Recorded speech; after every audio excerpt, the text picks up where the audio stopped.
امام اعظم ابو حنیفہ رحمۃ اللہ علیہ کے پڑوس میں ایک جوان رہتا تھا۔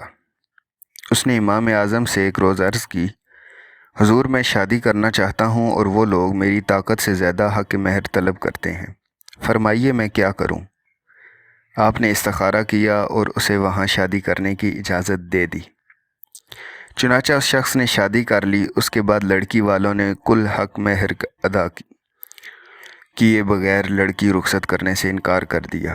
امام صاحب نے فرمایا، تم کسی سے قرض حاصل کرو اور مہر ادا کرو۔ چنانچہ اس نے کچھ لوگوں سے قرض لیا اور امام صاحب نے بھی اسے قرض دیا اور اس نے مہر ادا کر دیا اور انہوں نے لڑکی کو رخصت کر دیا۔ دوسرے روز آپ نے اسے فرمایا کہ اب تم اپنے سسرال والوں سے اپنا ارادہ ظاہر کرو کہ میں اپنی بیوی کو لے کر ایک دور دراز جگہ جانا چاہتا ہوں۔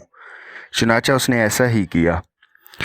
اس کے سسرال والوں نے یہ سنا تو بہت پریشان ہوئے اور امام صاحب کے پاس حاضر ہوئے اور اس شخص کی شکایت کی اور اس بارے میں فتویٰ چاہا۔ آپ نے فرمایا کہ شوہر کو اختیار ہے کہ جہاں چاہے اپنی بیوی کو لے جائے۔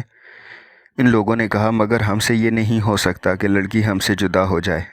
آپ نے فرمایا، تو تم نے جو کچھ اس سے لیا ہے وہ اس سے واپس کر کے اس کو راضی کر لو۔ وہ لوگ اس پر راضی ہو گئے۔ آپ نے اپنے پڑوسی جوان کو بلایا اور فرمایا کہ یہ لوگ اس بات پر راضی ہیں کہ جو انہوں نے مہر تم سے لیا ہے تم کو واپس کر دیں اور تم اپنے ارادے کو ترک کر دو۔ وہ شخص اس موقع سے ناجائز فائدہ اٹھانے کے لیے بولا، میں تو اس سے زیادہ لوں گا۔ امام صاحب نے جو سنا تو خاموشی سے اسے فرمایا، یہ بات منظور کرتے ہو یا کسی قرض خواہ کا تم پر یہ دعویٰ ہو کہ اس نے میرا قرض دینا ہے اور تم جب تک اس کا قرض ادا نہ کر لو باہر جا ہی نہ سکو، یہ منظور کرتے ہو؟ اس نے قرض کی سنی تو عرض کیا، خدا کا واسطہ ہے حضور اس بات کا ذکر بھی نہ فرمائیے، ورنہ یہ لوگ سن لیں گے اور مجھے کچھ بھی نہ دیں گے۔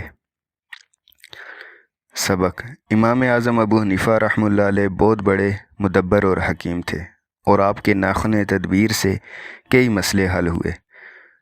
یہ بھی معلوم ہوا کہ حق مہر شوہر کی طاقت سے زیادہ مقرر نہیں کرنا چاہیے، ورنہ اس سے کئی قسم کی قباحتیں پیدا ہو جاتی ہیں۔